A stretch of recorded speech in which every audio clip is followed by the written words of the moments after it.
가나다 세트입니다. 26학년도 수능에서 아마도 이 가나다 세트 다의 수필 때문에 조금 힘들었을 친구들이 많은데, 사실 이런 느낌의 기출은 여러 번 출제된 적이 있어요. 수필을 많은 사람들이 좀 어려워하는 이유는 수필이 문학과 뭔가 비문학의 경계에 있는 글이라서 그래요.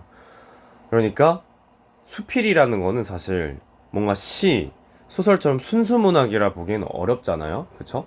본인의 깨달음을 자신의 견문을 통해서 전달하는 글이기 때문에 어떻게 보면 논증문에 가깝습니다. 근데 그걸 문학이라고 넣은 거예요. 그쵸? 그래서 뭐 수필을 읽는데 수필이 뭐 저딴 글이 있냐, 이게 어떻게 문학이냐? 그게 맞는 거예요. 원래 수필이란 그런 거다. 그리고 가나다 세트를 많은 사람들이 어려워하는 이유는 어떤 일련의 약속된 설계, 좀 전문가처럼 풀어야 되는데 그냥 풀어. 그럼 시간이 오래 걸리지. 그쵸? 자, 가나다 세트 푸는 법은 이렇습니다. 보기를 봐요. 보기가 뭐가 있는지. 보기를 봤는데 가나가 묶인 게 있고 다가 있잖아요. 단독부터 푸세요. 그러니까 좀 단독 보기부터 깔끔하게 풀어놓고 가나 보기를 따로따로 읽어서 가랑 엮인 문제 같이 풀어주고 나랑 엮인 문제 같이 풀어주면 되는 거거든요. 그렇게 했을 때가 제일 좀 멘탈이 안 갈리고 안 막히고 쉽게 풀 수가 있습니다. 26번이 다 보기고 뭐 나머지 중에 다가 엮여 있는 게 있다 보면 나오겠죠. 그럼 그건 그때 풀면 돼요. 그쵸? 자, 가보겠습니다. 26번 보기를 참고해서 다를 감상하라고 하는데, 다는 마음에서 기가 움직여 뜻이 소리로 나오는 데 있어 도리에 합당해야 좋은 글이라는 글쓴이의 문학론이 바탕이 된다 했기 때문에 전반부는 이럴 거예요. 이게 첫 번째 내용입니다. 마음에서 기가 움직여서 뜻이 소리로 나오는데 도리에 합당을 해야 한대. 그래야 좋은 글이래. 뭐 그건 그렇다 치고 상대의 문장을 평가한대요. 근데 선지를 잠깐 보면은 그 사람은 최립시인 것 같아요.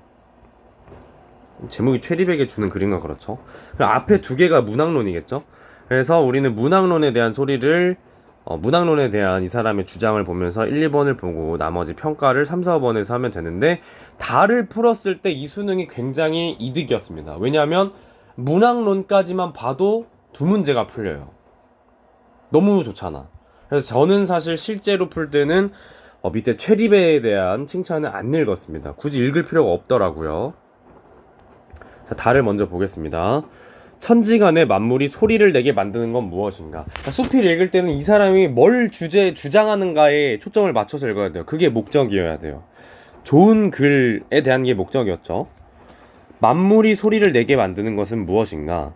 초목은 안 움직이면 그 자체로 소리가 나지 않으나 바람이 불면 소리가 나니까 바람이죠. 초목이 소리를 내게 하는 건 바람이에요. 금석은 때리지 않으면 그 자체로는 소리가 안 나는데 물건이 때리면 소리가 나니까 물건이 소리를 내게 하는 거예요.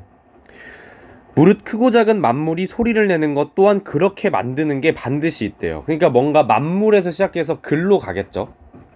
사람으로 가네요. 사람이 세상에 태어나면 안으로는 오장이 있고 밖으로는 형체가 있지만 그것만으로 어찌 소리를 내겠는가? 그럼 소리를 내게 하는 게 뭐냐? 똑같이 나열 구조죠. 기예요, 기. 기가 소리를 내게 한답니다. 안에 쌓이고 밖으로 드러나야. 그런즉 사람이 소리를 내게 하는 것은 기이다. 일단 문학론 절반 본 느낌이거든요. 한번 볼게요. 만물이 소리나는 이치에서 시작하여 사람이 소리를 내는 이치를 밝힙니다. 맞아요. 바람과 물건이 소리를 내게 하는 거에서 사람으로 가죠. 기. 소리가 화두가 맞습니다. 주제가 맞아요. 소리의 특성은 아직 안 나왔고요. 뭐 나머지도 아직 안 나왔죠. 소리는 한 가지가 아니니 쓸모없는 소리가 있고 쓸모 있는 소리가 있대요. 재채기 소리와 코 고는 소리는 사람의 소리가 있는데 쓸모없죠. 코 고는 소리가 무슨 의미가 있겠어요. 탄식, 담소하는 소리는 소리 가운데 쓸모가 있는 거래요. 잠깐, 쓸모 있는 소리에 또 이런 게 있다네? 자, 시작된 거야. 관계도가 시작된 거야. 이런 게 있으면은 제가 항상 가르치는 그림 매개가 그냥 자동으로 떠올라야 돼요. 그림이 그려져야 합니다. 그냥 이걸 머리로 하려고 하는 것 자체가 오만이라는 거예요.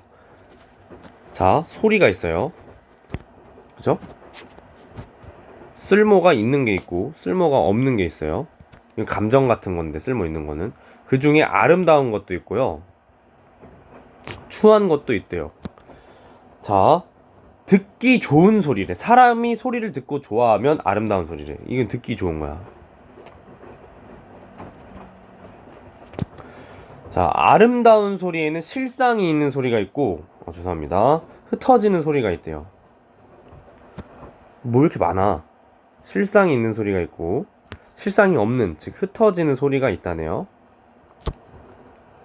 입에서 나와 글로 쓰이지 못하면 흩어진 소리라는 거는 입에서 나와서 글로 써야 된다는 거죠. 입에서 나와야 돼. 그 다음에 글로 쓰여져야 돼. 그게 실상이 있는 거야. 근데 실상이 있는 소리에는 바른 것이 있고 삿된 것이 있대요. 또 바른 거 같으면서 삿된 게 있대. 아니, 뭔 소리 하는 거야 지금. 그러니까 바른 게 있고 삿된 게 있는데, 바른 거 같은데 삿된 게 있대. 바른 거 같은데 삿된 게 있고요. 그냥 삿된 게 있겠죠. 삿된 거 같은데 바른 게 있겠지. 그러고 바른 게 있을 거예요. 그냥 사람의 소리는 그럼 이거죠. 이걸 왜 굳이 안 하냐고. 이거 쓰는 시간이랑 그냥 머리로서 이걸 정리하려고 하는 시간이랑 비교해보면 머리로 정리하는 시간이 더 오래 걸려요. 그게 일반적인 인간이에요. 자, 디귿이 사람의 소리입니다. 그 중에서 남에게 듣기 좋아. 일단 쓸모가 있어야 되는데, 그러고 듣기 좋고 글로 쓰이고 그게 실상이 있는 거죠. 그 다음에 발음에 합당한 것이 좋은 소리래요. 그렇구만. 좋은 소리를 내는 건 참으로 어렵다. 어렵죠. 저거를 다 만족시켜야 되니까. 소리가 지닌 상반된 특성이 서로 균형을 이루어요. 얘는 지금 몰빵러예요. 이 선생님은. 틀렸죠. 답이 2번입니다. 24번에 이제 디귿 리을이 나왔으니까 디귿을 보면 전체 소리 중에서 이 가지에서 쓸모 있는 걸로 내려가. 근데 남들이 미워하는 소리가 있었죠. 맞아요. 그 다음에 리을 발은 제일 끝에 있는 거지. 이렇게 계속 오른쪽 가는 거. 그냥 살짝 이 느낌. 살짝 이렇게 그냥 이거 보면서 할게요. 자, 얘가 리을이잖아. 얘가 좋은 소리. 그치? 얘가 좋은 소리예요. 얘가 아니지만 아름다운 소리 중에는 뭐 흩어지는 소리도 있잖아. 그지? 남들이 듣고 좋아하는 소리도 있고. 그죠? 얘가 아니지만 아름다운 애가 있죠. 이게 부분집합 관계니까. 자, 디귿이 흩어지는 것은 아름다운 소리 중에서 입에서 나와서 글이 안 된 거죠. 아름다운 소리 중에서 입에서 나와서 글이 안 된 거잖아. 입에서 나와서 글이 되면 실상이 있고요. 맞아요. 자, 리을은 바른 것 같으면서도 삿된 것. 그거는 얘예요. 오른쪽에 있는 거 얘잖아. 아니잖아. 리을이 아니야. 틀렸어. 감사합니다. 자, 5번. 디귿 중에서 담소하는 소리뿐만 아니라 탄식하는 소리도 글 쓰니 쓸모 있다. 맞아요. 쓸모 있는 건 이런 담소 또는 탄식 이런 거라고 예시를 본인이 말해줬죠. 뭐 이건 쉽네요. 자, 이렇게 풀면은 두 개가 풀리면서 뭐 이번 수능에서는 우연이겠지만 이번 수능에서 깔끔한 설계를 하는 친구들은 단독보기였던 다 먼저 풀어버리고 쉽게 조금 가나로 갈 수 있었습니다. 그럼 가나를 감상할 때 어떻게 해야 되냐? 보기를 굳이 한 번에 읽지 마세요. 왜냐면 나 보기를 한 번에 읽고 가 읽으러 갈 거면 나 보기는 그냥 머릿속에서 삭제되는 거잖아. 그냥 가부터 읽으세요. 그냥 가나가 밝음과 어두움을 활용을 하나 봐요. 근데 가는 연대를 상실한 암울한 현실 상황이 현재 시의 상황이야. 근데 그것을 무엇으로 표상한다? 밤으로 표상하니까 우린 밤을 보면서 저걸 떠올리면 돼. 연대를 잃어버린. 근데 빛이 회복되는 미래에 대한 소망도 있어요. 이러한 소망이 어떻게 표상되냐? 소금을 뿌리며 그리운 일을 찾아다니는 행동을 보면 우리는 이걸 소망이라고 볼 수 있어요. 미래에 대한. 이 네 가지의 내용층을 가지고 가면서 읽는 건데, 우리 되게 중요한 게 있습니다. 시는 뭐 물론 소설도 포함이지만 문학은 오류의 가능성이 충분히 나올 수 있는 과목이기 때문에 적절하지 않으려면 인위적으로 적절하지 않아야 돼. 그럼 보기를 참고했는데 인위적인 왜곡이 있거나 또는 추가되는 게 있거나 감상에 있어서 이게 시라면 교육에서 다루는 문학이라면 당연하고 선지의 내용 길이가 충분히 서로를 담보해주는 내용이면 적절할 텐데 인위적으로 담보가 안 되는 애들이 있다는 거예요. 검증이 필요한 애들이. 먼저 볼게요. 가를. 사방을 둘러보며 발자국 소리가 들리지 않음을 확인한 것은 밤을 지키는 이의 눈을 피해 다니며 그리운 존재를 찾고 있는. 이런 말이 없었거든요. 분명. 연대를 상실했다 했지 뭔가 누군가가 나를 막 쫓아다닌다고 한 적이 없어요. 이게 진짜 저랑 드릴링 훈련을 하면은 쉽게 보일 겁니다. 이 인위적임이, 이 부적절한 거 애들은 좀 뭔가 불쾌한 인위적임이 있어요. 그리운 존재를 찾고 있는 암울한 현실 상황을 보여주는 거. 뭐 이건 맞을 수 있습니다. 물론 암울한 현실 상황이랑 그리운 이를 찾아다니는 것은 다른 표상으로 드러나요. 얘는 어두운 밤이고 그리운 이를 찾아다니는 건 소망에 대한 표상이거든요. 그래서 이걸 섞은 것도 솔직히 조금 꺼림칙한데 얘가 밤을 지키는 이의 눈을 피해 다닌다는 게 너무 인위적이야. 진짜. 실제로 답이었죠. 자, 2번 보겠습니다. 오던 길을 소금들이 환히 비춰주는 것은 우리는 소금을 보면서 뭘 해야 되냐면은 소망이란 것의 형상화를 봐야 돼요. 두고 온 것들이 되살아날 미래. 빛이 회복되는 미래죠. 회복, 되살아나는 거 맞잖아. 빛의 회복에 대한 소망이 실현될 수 있다. 맞아요. 뭐 왜곡이 거의 없어. 맞잖아. 보기 그대로잖아 거의. 답이라고 확정지었다는 건 아니에요. 검증의 필요성이 거의 없다는 거야. 자, 4번 앞에 보면은 별 눈 뜨지 않는 밤은 상실의 상황, 연대를 상실한 상황의 표상이 맞기 때문에 거의 검증이 필요가 없죠. 왜곡이 없어요. 가에서 빛나는 때를 위해 저녁부터 새벽까지 길을 걷는 행동은 이건 그거죠. 대놓고 빛이 회복되는 미래에 대한 소망이죠. 거의 왜곡이 없어요. 1번만 뭔가 의심이 가죠? 가보겠습니다. 두고 온 것들이 빛나는 때가 있대요. 소망이에요, 소망. 그럼 두고 온 거는 소금이겠죠? 소금을 뿌리며. 소금입니다. 빛나는 때를 위해 소금을 뿌리며 우리는 이 저녁이라는 시간대가 암울한 상실의 상황이에요. 연대의 상실. 사방을 둘러보아도 등불 하나 켜든 이 보이지 않고. 그럼 여기서 이 등불은 빛나는 것이기 때문에 이미지로 본다면은 이 밤이 어두운 상황이잖아. 근데 거기서 등불이 빛나. 그러니까 얘는 빛이에요, 빛. 근데 그런 이가 안 보이고 등불 뒤에서 속삭이며 밤을 지키는 발자국 소리. 즉, 안 들린다. 얘네는 지금 뭐냐면은 연대하고 싶었던 그리운이에요, 얘네가. 아예 틀린 거야, 1번은. 그리운이야. 그렇잖아. 그래서 1번은 역시 틀렸습니다. 밤을 지키는 이는요, 피해 다니는 게 아니고요, 내가 찾고 있는 이야. 명확하게 풀렸죠? 답은 1번입니다. 그래서 나머지 볼 필요가 딱히 없어요. 나 보기 보고 25번 풀겠습니다. 자, 나는 자연 속에서 공존하고 있는 명암의 이미지를 바탕으로 성숙에 대한 성찰이래요. 자, 우리가 봐야 되는 표상은 명암이에요. 이거 가지고 우리가 공감해야 되는 정서는 성숙에 대한 성찰입니다. 이러한 성찰은 자연물과 내면의 동일시로 드러난대요. 표상은 또 동일시입니다. 시간의 흐름에 따른 변화의 양상이 그려진대요. 시간의 흐름이 있구나. 자, 가볼게요.